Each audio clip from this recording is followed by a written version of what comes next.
ಕಲಿಯುಗದ ಅಂತ್ಯದಲ್ಲಿ ಸತ್ಯಯುಗದ ಪ್ರಾರಂಭದಲ್ಲಿ ಧರ್ಮ ಸ್ಥಾಪನೆಗಾಗಿ ಜೀವಿಗಳ ಕಲ್ಯಾಣಕ್ಕಾಗಿ ನಡೆಯಿತು ಕೋಟಿ ಜಪಯಜ್ಞ ಜ್ಞಾನೇಶ್ವರರ ಪಾರಾಯಣ ಶ್ರೀದೇವಿ ಪಾರಾಯಣ.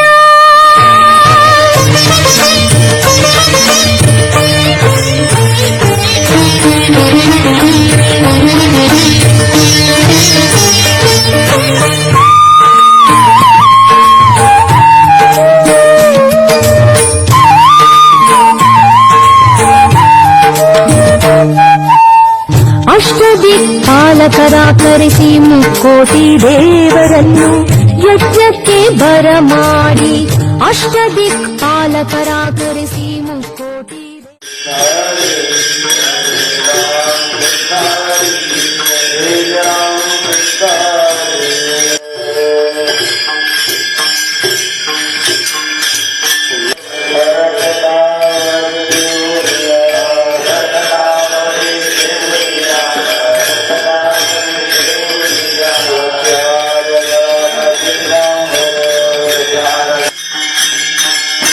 Viశ్వరూಪ